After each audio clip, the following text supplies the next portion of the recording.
Hablamos entonces nuestras Biblias en Primera de Timoteo, capítulo 3, y vamos a estar leyendo los versos 2 al 3.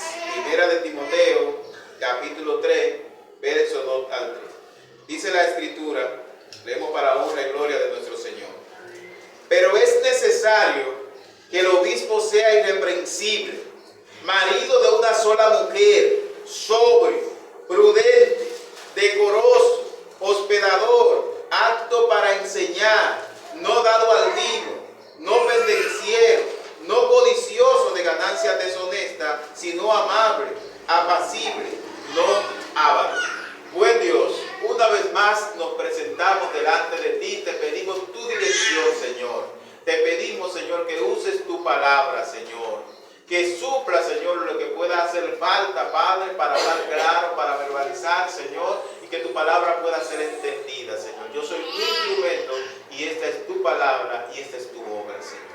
Úsame para tu gloria y para tu obra. En el nombre de Jesús. Amén. Amén. Bien, mis hermanos, nosotros vamos a ver el tema hoy de los requisitos del liderazgo pastoral o los requisitos del pastor. Los requisitos del liderazgo pastoral. Y nosotros en la última oportunidad estuvimos viendo el tema del, ¿recuerdan? El tema que estuvimos viendo la semana pasada. El llamado del pastor. El llamado del pastor, ¿verdad? Y nosotros habíamos dicho que el llamado del pastor es fundamental, y es un llamado interno, un llamado externo y es un llamado irresistible, ¿verdad? Entonces, el que es candidato al pastor es una persona que el Señor debió haber llamado. Hay un llamado previo para esta labor. Y el ocupar el cargo pastoral, ¿verdad?, se basa en ese llamado, ¿verdad? Pero también ese es un llamado previo, pero decíamos también, que lo íbamos a dar para esta semana, que posterior al llamado estaban los requisitos que se piden para que este hombre pueda ocupar el cargo de pastor. Él debe cumplir, se requiere de él unos requisitos, ¿verdad?, que son previamente establecidos en la palabra del Señor y que nosotros acabamos de leer algunos. En esta mañana nosotros vamos a ver una primera parte de esos requisitos del pastor. Vimos el llamado del pastoral, ¿verdad? Y hoy vamos a ver una primera parte de los requisitos del pastor. Esta primera parte, en este punto, es en referencia al carácter moral del pastor. Referencia al carácter moral del pastor. Y para ver este tema, nosotros vamos a usar dos puntos. Vamos a ver dos puntos. En primer lugar, es indispensable que el pastor sea irreprensible. ¿Está notando? Es indispensable que el pastor sea irreprensible. En segundo lugar, la vida del pastor debe ser irreprensible y mantenerse irreprensible en cuanto a su carácter moral. Esos dos puntos vamos a desarrollar con la ayuda del Señor en esta mañana. Entonces, es indispensable que el pastor sea irreprensible. El versículo que leímos en la parte A dice: pero es necesario que el obispo sea irreprensible. Recuerde que esta palabra obispo, sobrevedor o supervisor, es la misma palabra que se usa de manera intercambiable para referirse al pastor. Así que si yo digo obispo, estoy diciendo lo mismo, ¿verdad? Entonces, esta palabra que nosotros encontramos acá, irreprensible, significa que no puede ser sujetado, que este hombre no puede ser apresado, no puede ser hecho preso como un delincuente. Présteme atención. Requisito. No estoy diciendo que un pastor no pueda ser apresado. Estoy diciendo que el requisito principal del pastor es que no sea comprobable de lo que se le acusa. Eso es lo que significa significa la palabra irreprensible? Significa irreprochable, inexcusable, ¿verdad? Y un hombre que es irreprensible no puede ser apresado, no puede ser llevado a un juicio, ¿verdad? Porque no hay nada que se le pruebe para llevarlo a ese juicio. Esa tiene que ser la principal cualidad. Por eso dijimos, indispensable. Irreprensible no es en referencia a un hombre perfecto, a un hombre que tiene imperfecciones, sino de alguien que es acusado y que dicha acusación no resulta cierta. Y hay personas que son culpables de algo y están conscientes que son culpables de algo, y cuando se les cuestiona o cuando la gente habla de ellos, ellos dicen, por ejemplo, de Cristo hablaron más. Ahora, el hecho no es que se haya hablado de Cristo hablaron y lo acusaron. Ahora, se comprobaron las acusaciones que se le hicieron a Cristo, no eran ciertas. Entonces, el punto no es que tú seas acusado, porque alguien puede acusarte de algo. El punto es que esas acusaciones no sean comprobables. Entonces, el pastor debe ser un hombre así. Pero que los pastores son ladrones. Bueno, compruébame que yo soy ladrón. ¿Entiendes? No es comprobable, ¿entiendes? Sin embargo, hay personas que dicen así, de Jesús hablaron, pero no te lo que dijo el mismo Jesús en Mateo capítulo 5, versículo 11. Bienaventurados sois cuando por mi causa os vituperen y os persigan, y ahí va, y digan toda clase de mal contra vosotros, mintiendo. Ahí está el detalle. Están hablando de mí, sí, pero ¿es verdad o es mentira lo que están diciendo? Bienaventurado cuando estén hablando mentira de ti, cuando estén formalizando cosas que no se corresponden con la verdad. El problema no es que la gente diga, el problema es que la gente diga y sea verdad. Ese es el problema, eso es lo que Jesús está diciendo. Que te acusen, no, la gente te va a acusar.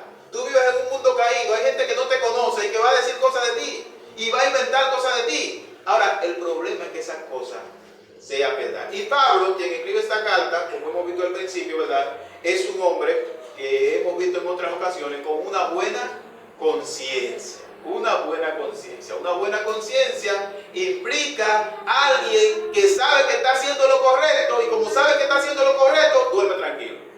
Eso es una buena conciencia. Entonces, note lo que Pablo dice en Filipenses capítulo 3, versículo 17. Hermanos, sed imitadores de mí y mirad a lo que así se conducen según el ejemplo que tenéis en nosotros, ¿verdad? Pero hay pastores, tengo que decirlo, que son irresponsables. No me miren a mí, miren a Cristo. ¿A dónde vamos a ver a Cristo? En Él que tenemos que verlo. No me miren a mí, vamos a subir allá al tercer cielo y vamos de cara a cara a Cristo. Es a Él que tenemos que verlo. Él es el que tiene que mostrar a Cristo. Entonces es una irresponsabilidad que yo diga, no me miren a mí, miren a Cristo.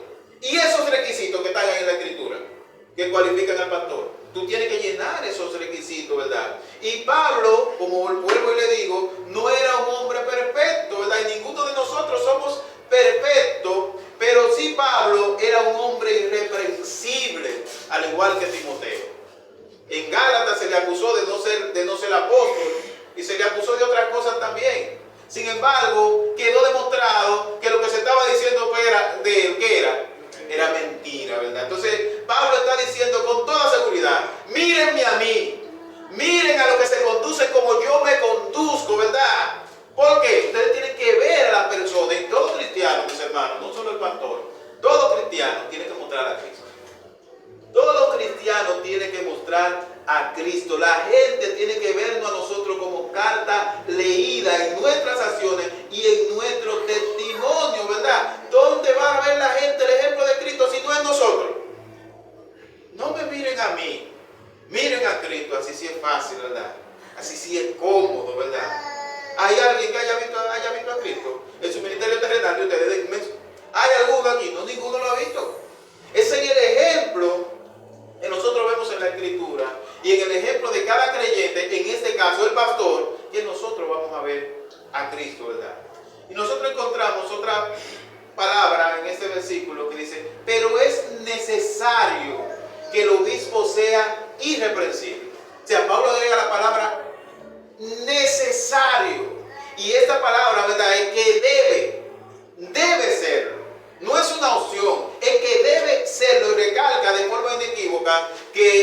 persona tiene que llevar una vida irreprensible. Hay una necesidad, ¿verdad?, que ese requisito de los líderes sea indispensable, insustituible. El líder cristiano, el pastor, tiene que ser irreprensible.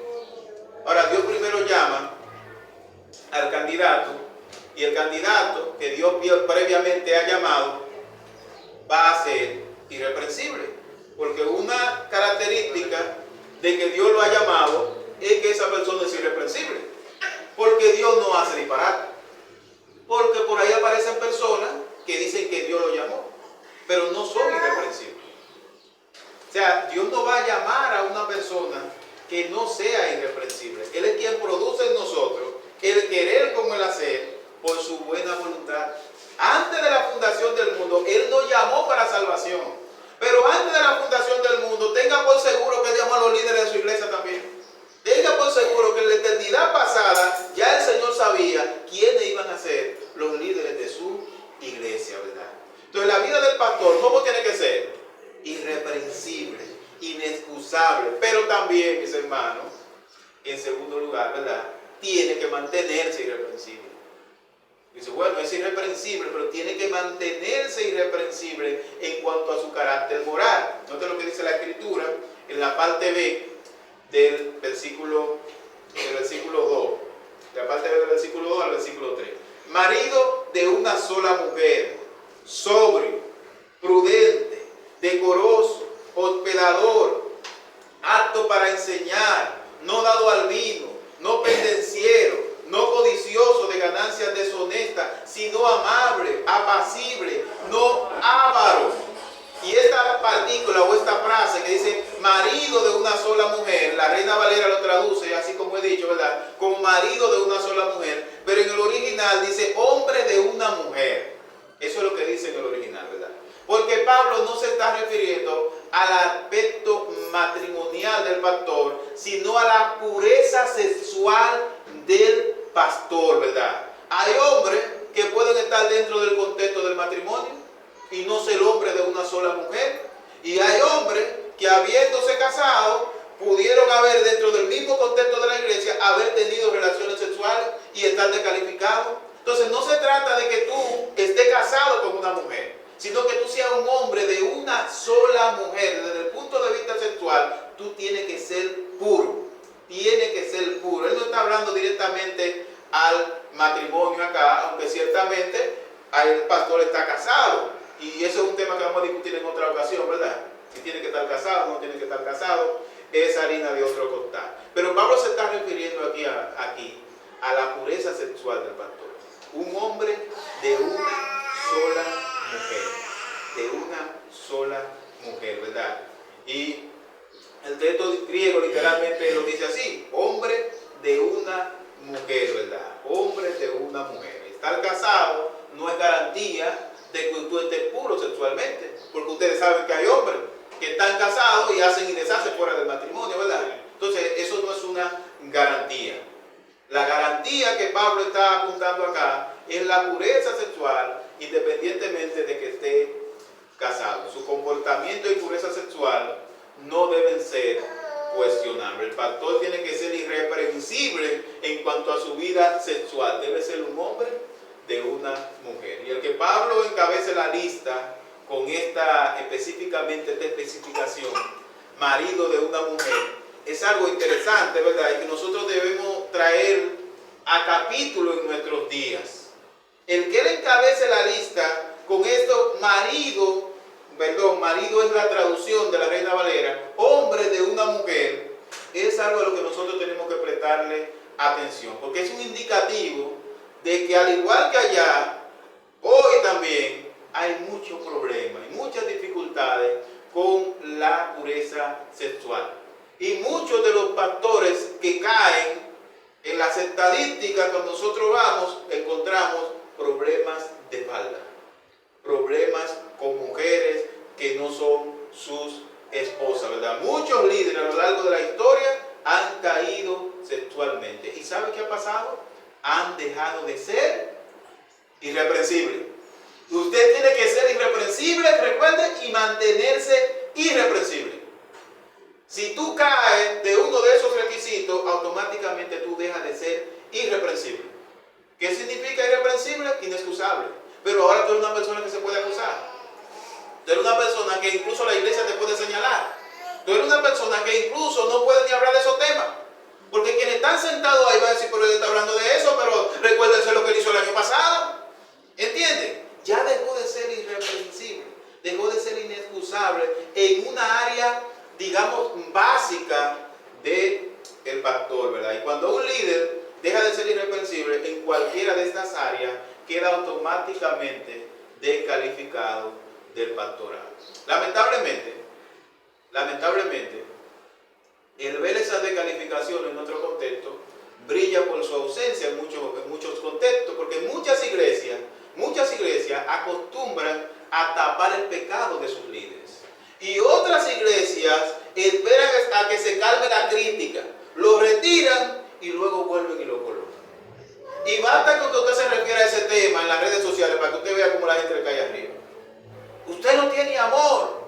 Fulano es un hombre de Dios y nosotros no estamos diciendo que no sea un hombre de Dios, porque usted no va a perder su salvación, pero ya usted está descalificado para usted ocupar el cargo del pastor, porque ya usted no es irreprensible. Entonces la iglesia, ¿qué tiene que hacer? La iglesia tiene que retirar a este hombre del pastorado. Tiene que retirarlo, ¿verdad? Porque además de su comportamiento y pureza sexual, ¿verdad?, también, mis hermanos, se requiere que este líder sea sobrio. Tiene que ser una persona sobrio. Y esa palabra sobrio significa sin vino, no mezclado con el vino. En los tiempos bíblicos, mis hermanos, el agua que se tomaba no era apta para el consumo humano. Y ellos tenían una manera de cómo purificarla. Y la manera en cómo la purificaban era mezclándola con vino, ¿verdad? Sin embargo, el vino no perdía su potencialidad.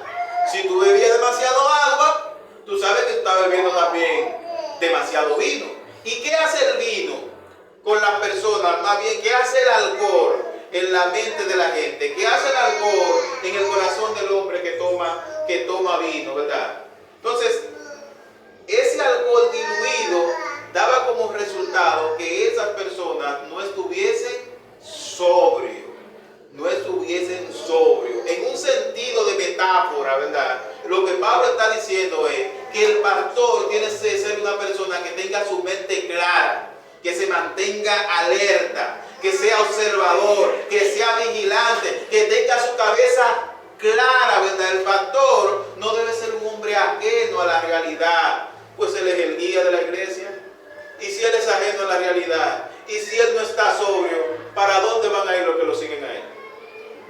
Un ciego guiando a otro ciego, ¿a dónde van a caer? Van a caer en el mismo hoyo. Entonces se requiere, mis hermanos, que el pastor sea sobrio. El pastor tiene, mis hermanos, el deber de aconsejar a su congregación en diversos temas, para lo cual él necesita tener su mente clara. Entonces se requiere, y ese es un requisito. O sea, no es algo que se me está ocurriendo a mí, yo le estoy diciendo, mira, el pastor tiene que ser así. No, la escritura dice que el pastor tiene que ser sobrio. Tiene que tener su mente clara. Otro requisito que encontramos acá en este versículo, ¿verdad?, es que el pastor debe ser un hombre prudente. La palabra prudente, ¿verdad? Saber ordenar sus prioridades espirituales. Y esta palabra prudente viene del griego sofrón, ¿verdad? Sofrón. Alguien seguro, alguien sano de mente, alguien que se domina a sí mismo, ¿verdad? Que tiene dominio propio, alguien moderado en cuanto a su opinión, en cuanto a sus pasiones. El pastor no puede ser un gallo loco. O sea, una persona que dice una cosa y donde digo Juan, entonces digo Diego. No, tiene que ser una persona equilibrada, tiene que ser una persona prudente. Otro requisito que nosotros encontramos acá en estos versículos es que el pastor tiene que ser decoroso, ¿verdad? Decoroso. Recordemos que esta palabra decoroso, como veíamos hace 2 domingos, viene de cosmio, donde viene la palabra cosmético, ¿verdad? Y denota un concepto de orden. Recuerden que hablábamos de que la vestimenta de la mujer no debe ser un desorden. Esta palabra es sinónimo de orden. El pastor debe ser una persona ordenada. tiene que ser ordenada en sus acciones, tiene que ser ordenada en sus decisiones, tiene que ser ordenado en sus relaciones, tiene que ser ordenado en su matrimonio, tiene que ser ordenado con la crianza de los hijos, que vamos a ver eso más adelante, ¿verdad? Y el pastor tiene que ser alguien así. Otro requisito, mis hermanos, sumamente interesante del pastor, es que el pastor tiene que ser hospedador. Tiene que ser hospedador. Y esta palabra hospedador es una palabra compuesta que significa amar a los extraños. Significa amar a los extraños. Y hospedador se refiere a amar a los extraños. Y la vida, mis hermanos, y el hogar del pastor deben estar abiertos para quien lo necesite. O sea, el lugar, la casa del pastor tiene que ser un lugar confortable. Tiene que ser un lugar a donde usted vaya, donde usted visite, usted pueda obtener un consejo. A donde usted llegue y usted pueda ser animado. A donde usted llegue y usted pueda obtener eso que usted necesita. El hospedar no necesariamente se refiere a que la persona duerma allá, porque puede ser que en la casa del pastor no haya cama para usted dormir, ¿verdad? Sin embargo, cuando hablamos de hospedar, estamos hablando de buen trato también. Buen trato. Nosotros hospedamos a alguien, le damos buen trato a alguien, le mostramos amor a los extraños, cuando nosotros le mostramos a Cristo al extraño. O sea, cuando usted le muestra a Cristo a alguien que va a comer a su mesa, a alguien que usted invitó a su mesa, usted está siendo un buen anfitrión. Usted está siendo un buen hospedador, ¿verdad? Y los hombres con mal carácter, y las mujeres también con mal carácter, no quieren que nadie vaya a su casa. ¿Por qué? En su casa usted es realmente como usted es. Entonces, si usted tiene un mal carácter, usted no quiere que nadie se dé cuenta. Usted viene a la iglesia y pasa por esa puerta, y cuando pasa por esa puerta ya es una persona santa. Pero en su casa usted se comporta de cualquier manera. Cuando viene a veces le sale una de las cosas que usted está acostumbrada a decir allá, ¿verdad? Entonces usted no quiere que nadie esté entrando y saliendo de su casa. ¿Por qué? Porque usted tiene un mal carácter y quiere añoñar ese mal carácter y está pecando con ese mal carácter y quiere seguir con ese mal carácter. Ahora, el pastor tiene que ser una persona abierta. Si yo tengo un mal carácter, usted vaya y lo va a ver, ¿verdad? En una ocasión yo escuché a alguien referirse a una persona que era muy reconocida en su iglesia, era como un diácono, y él dice que ellos fueron como a buscar algo a la casa del diácono respetable de la iglesia, y cuando iban llegando escucharon la voz del diácono proferir varias palabras descompuestas. Dijeron, pero ese no es fulano, el diácono de la iglesia. Eso eran unos muchachos jóvenes. La imagen que tenían esos muchachos de ese señor se le desmoronó. ¿Por qué? Porque ellos no habían ido a su casa. Entonces, mucho cuidado con aquellos que no quieren abrir su corazón ni quieren abrir la puerta de su casa. Porque cuando nosotros no queremos abrir la puerta de nuestra casa y no queremos abrir la puerta de nuestro corazón, es porque escondemos algo. Y con frecuencia escondemos nuestras malas actitudes. Con frecuencia escondemos nuestro mal carácter. El pastor, ni ningún cristiano, debe ser una persona de mal carácter. Debe ser una persona que hospede. Debe ser una persona abierta a ayudar. Debe ser una persona que esté abierta a recibir a sus hermanos e incluso a sus vecinos, ¿verdad? Mis hermanos, el pastor tiene que ser como hospedador. Tiene que amar no solo a sus hermanos de la iglesia. La palabra hospedador significa amar a los extraños. Amar a los extraños. En el contexto del Nuevo Testamento no existían los hoteles, existía algo que se llama posada. La posada nosotros la vemos pintada bonita en las postales. Sin embargo, las posadas no eran lo más cómodo que existía.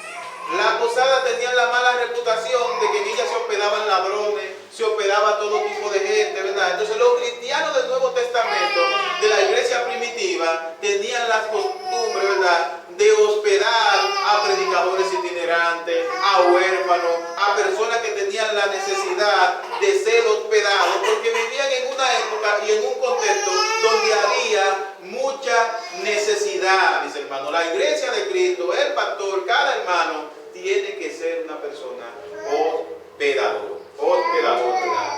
Los hermanos recibían en su casa a estos predicadores y los hospedaban. Y dice la Escritura que algunos, hospedando personas con esa costumbre de hospedar, sin saberlo, dice la Escritura, que hospedaron ángeles. Nosotros tenemos que tener esa actitud. Es verdad que nosotros vivimos en un contexto de un mundo que es individualista, que cada quien vive en su lado. Y lamentablemente estas costumbres se han filtrado, presten atención acá, mis hermanos, se han filtrado a lo interno de la iglesia. Se han filtrado a lo interno de la iglesia. Y muchos cristianos viven lamentablemente individualizados.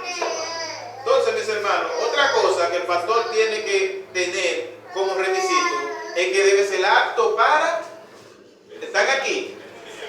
El pastor debe ser apto para enseñar, mis hermanos.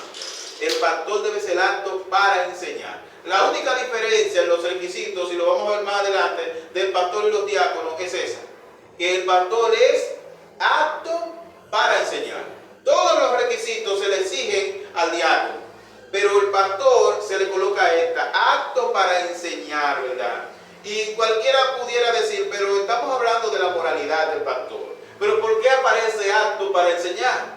¿Y qué tiene que ver apto para enseñar con la moralidad del pastor, mis hermanos? Mis hermanos, el testimonio moral del pastor tiene que ir en consonancia con su enseñanza. ¿Me entendieron? El testimonio moral, el testimonio del pastor tiene que ser consonante con su enseñanza. Él puede ser el mejor maestro, pero si ese testimonio no está acorde con su enseñanza, o más bien si esa enseñanza no está acorde con su testimonio, la persona no lo va a oír. Hay una expresión que dice por ahí que tus hechos, ¿verdad?, hablan más que tus palabras. Tus hechos hablan más que tus palabras. Por eso aparece ahí apto para enseñar. No es que sea un profesor de la universidad y da una buena cátedra, no, tiene que tener un testimonio. Tiene que tener el testimonio que respalde eso que le está enseñando. Por eso es que el pastor tiene que ser ¿cómo? Irreprensible. Y si deja de ser irreprensible, entonces ya no es apto para enseñar. Se convierte en un hipócrita, porque lo que está enseñando entonces no lo cree, porque él mismo lo ha roto. Entonces el pastor tiene que ser, mis hermanos, apto para enseñar, mis hermanos, apto para enseñar. Y el testimonio moral tiene que estar acorde. Y si él deja de ser irreprensible, ya usted sabe lo que va a pasar. Porque deja de ser irreprensible también para la predicación formal. El pastor tiene que ser un maestro que prepare su tema, que prepare sus lecciones, que la dé con claridad. Tiene que ser apto para enseñar. Y esa cosa no se la inventa uno, y esa cosa no la produce uno. Es el Señor que la pone. El Señor es quien pone esa capacidad. Otro requisito, mis hermanos, es que el pastor no debe ser dado al vino. No debe ser dado al vino. Y una persona dada a algo es una persona controlada por ese algo. En otras palabras, y en español, el pastor no debe ser un borrachón. O sea, el pastor no debe tener reputación de bebedor, reputación de borrachón, mis hermanos. Reputación de una persona que toma mucho alcohol, y el alcohol nubla la mente, el alcohol no permite, y hablábamos ahorita de sobriedad, ¿verdad? El alcohol lo que hace es que pone a la gente ebrio, que es lo contrario a sobrio. Y entonces el pastor, mis hermanos, no estoy diciendo que es pecado tomar alcohol. La Biblia está diciendo que no se ha dado al vino, no debe ser controlado, porque acuérdese que en ese contexto la gente tomaba agua mezclada ¿con qué? Con vino. De hecho, Pablo le dice a Timoteo que por las frecuentes enfermedades de estómago que él tenía, que tomara un poco de vino. O sea, no estamos diciendo que el tomar sea pecado. Lo que estamos diciendo es que el vino no debe controlarlo a usted. Yo no tomo de ningún tipo, ¿verdad? Pero yo no puedo decir eso porque la Biblia no dice eso. Ni le aconsejo a usted que beba. Si usted quiere, no beba. Ahora, la Biblia no dice que tomar sea pecado. La Biblia habla de embriagarse, la Biblia habla de usted ser controlado por el vino. El pastor no debe ser controlado. A lo mejor usted conoce un pastor y él se toma su cosita de vino y dice, ahí está ese pecador. No. Nosotros le estamos diciendo eso. No dado al vino. Note que ahí no dice no tomar vino, dice no dado al vino, no controlado por el vino, no con una reputación de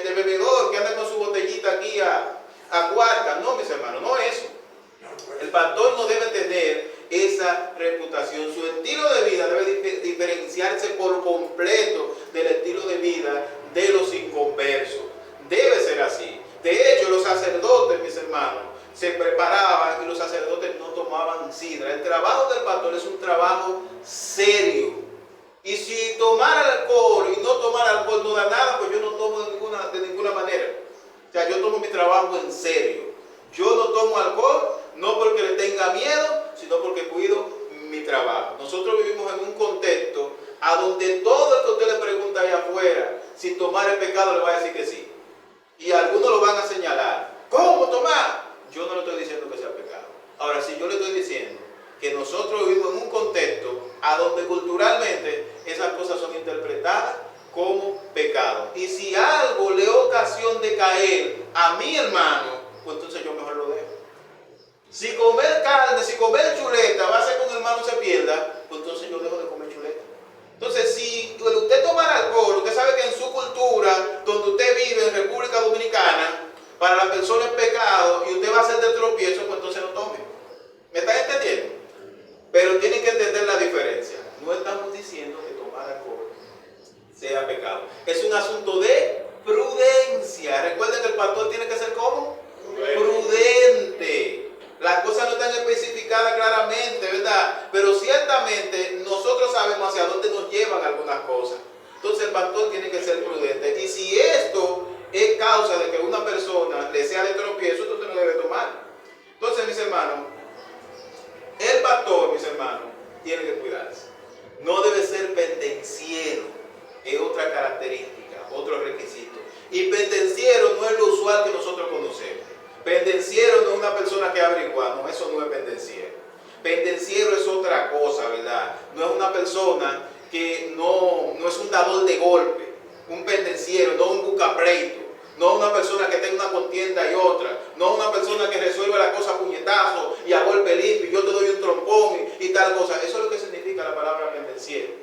Alguien que da golpe. Alguien que resuelve su cosa con lío, con problemas, ni aún se nombra. El pastor no debe ser una persona así. El pastor no debe ser una persona que se la vaya a trompar con cualquiera y después coja la Biblia. No, eso no debe ser así, mis hermanos. Eso es lo que la Biblia nos enseña. Debe ser una persona que reaccione con amabilidad, que sofoque el pleito, que busque la manera, ¿verdad?, de no llegar a circunstancias violentas. Dice 2 de Timoteo, capítulo 2. Versículo 24 al 25. Porque el siervo del Señor no debe ser contencioso, o sea, contienda, sino amable para con todo, apto para enseñar, sufrido, que con mansedumbre corrija lo que se opone, por si quizá Dios le conceda que se arrepienta para conocer la verdad. Note lo que hay en ese versículo.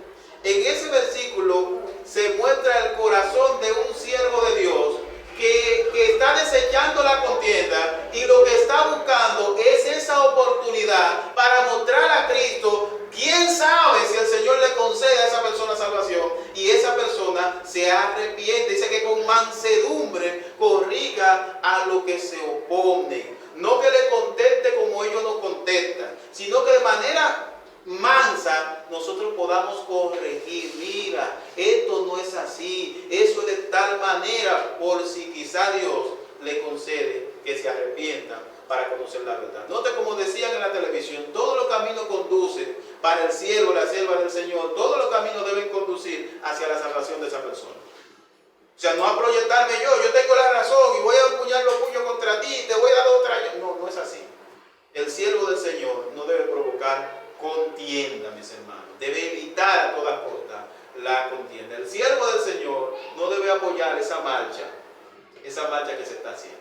El siervo del Señor debe estar del lado de la justicia. El siervo del Señor debe estar del lado de la prudencia. Pero el pastor, mis hermanos, tampoco debe ser codicioso de ganancias deshonestas.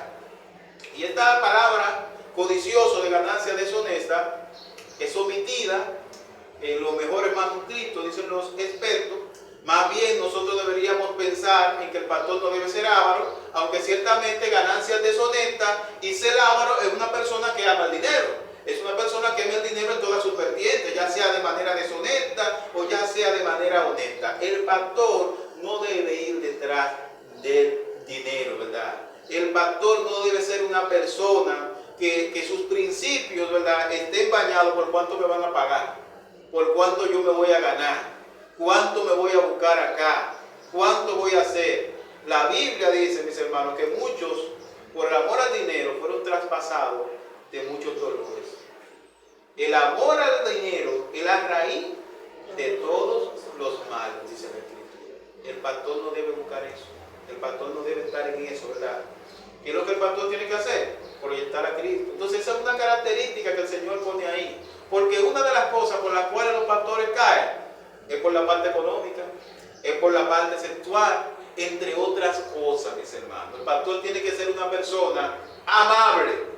Y una persona amable es una persona considerada, que manifiesta gracia, que es pronto para perdonar, que es pronto para amar, que no guarda rencor. Un pastor no debe ser rencoroso. El pastor tiene que ser amable. Y hay otra palabra que aparece, que es apacible. O sea, alguien pacífico, alguien que se abstiene de pelear, no alguien contencioso. El pastor tiene que ser una persona así. Una persona que no promueve la desunión, una persona que promueve la armonía. Es alguien que no está dispuesto a buscar pleito, que no está dispuesto a pelear. Es alguien que está dispuesto a buscar la paz en cualquier escenario. Así debe ser el pastor. En último lugar, mis hermanos, el pastor no debe ser avaro. Y avaro tiene que ver con el dinero. El anciano no debe estar motivado, como decíamos ahorita, por el amor al dinero, sino por el amor al pueblo de Dios y todas las cosas que glorifican al Señor. Un líder que ejerza su ministerio por una ganancia monetaria revela un corazón que esté enfocado en el mundo. Un corazón que no esté enfocado en el ministerio, sino que esté enfocado, lamentablemente, en el dinero. Y la avaricia es algo que caracteriza a los falsos maestros. La avaricia, y de hecho está el evangelio de la prosperidad. ¿Y cuál es el motor del evangelio de la prosperidad? Es el dinero, ¿verdad? Es el amor al dinero, es la avaricia, de manera que esto caracteriza a los falsos maestros. Así que si un pastor se está moviendo de esta manera, está dando evidencia que no ha sido llamado. Está dando evidencia de que es una persona que no es irreprensible. Está dando evidencia de que es una persona que es un falso maestro, mis hermanos. Porque yo le decía la semana pasada que algunas personas llegan al ministerio motivadas de diferentes maneras. Algunas lo hacen porque quieren ayudar en la iglesia. Y van y se inscriben en el seminario, y agarran y vienen, y hacen varias cosas, y vienen y lo ponen a predicar, y de repente hay alguien que dice, no, pero tú puedes ser pastor. Y lo enganchan en una iglesia como pastor, y cuando llegan las dificultades y llegan los problemas, la persona tiene que abandonar, tiene que dejar. O sea, esa persona no lo está haciendo por dinero, esa persona lo está haciendo porque entiende que él ha sido llamado, ya sea por una mala enseñanza, o ya sea por una necedad, pero no va detrás del dinero. Sin embargo, mis hermanos, en la mayoría de los casos, cuando nosotros vemos personas que no son irreprensibles, que han dejado de ser irreprensibles, ejerciendo el ministerio, en la mayoría de los casos van detrás del dinero, mis hermanos. Y el candidato a pastor debe cumplir y mantener dichos requisitos a lo largo de su vida. A lo largo de su vida, el pastor debe ser irreprensible. A lo largo de su vida, el pastor tiene que tener una vida sexual que no sea cuestionable. A lo largo de su vida, el pastor no debe ser cuestionable y que tengan razón en cuanto a su manejo del dinero, en cuanto a su manejo con las relaciones con su prójimo, mis hermanos. Entonces, de este pastor, mis hermanos, de no hacerlo, este pastor va a estar reprobado al ministerio pastoral, ¿verdad? Ahora, vuelvo y repito, el que un pastor esté reprobado para el ministerio pastoral no necesariamente implica que esa persona no sea salva. La gente no es salva por una posición. La gente es salva por haber puesto su confianza en Cristo Jesús. No tengamos pena con retirar a un pastor del ministerio porque no le estamos quitando su salvación. Nadie le puede quitar su salvación a nadie. O sea, si esa persona es salva, si esa persona ha creído en Cristo, esa persona sigue siendo salva, pero que siga sirviendo al Señor desde los bancos de la iglesia o en otra área. Porque para el ministerio pastoral, lamentablemente, conforme a lo que dice la Escritura, ha sido reprobado. Porque ya su testimonio ha perdido eficacia. Ya su testimonio no es el mismo. Ya no es una persona respetable, ¿verdad? Y lamentablemente en nuestros días, en nuestra época, muchos hombres han caído. Algunos por causa del pecado sexual, otros por causa del dinero y otros por otros eventos, mis hermanos. ¿Qué yo le puedo decir en esta mañana? Oremos por nuestros pastores. Amén. Oremos por nuestros pastores que son hombres, al igual que nosotros. Nosotros somos hombres, mis hermanos. Oremos los unos por los otros, para que el Señor fortalezca a nuestros pastores, para que las tentaciones, mis hermanos, no lleguen a su vida, y si llegan, mis hermanos, entonces puedan ser resistidas. Oremos por nuestros pastores, oremos por nuestros líderes, oremos por nuestros predicadores, porque Satanás sabe que cuando un pastor cae, cuando un líder cae, caen muchas personas con él. Afecta a muchas personas débiles. Muchas personas agarran y se van más de la mitad de una iglesia. El pastor cayó y la iglesia prácticamente se va a hacer. Y la iglesia no vuelve a ser jamás la misma, mis hermanos. Entonces oremos por nuestros pastores, mis hermanos, porque eso es algo serio. Ore por su pastor, porque su pastor lo necesita. Oremos.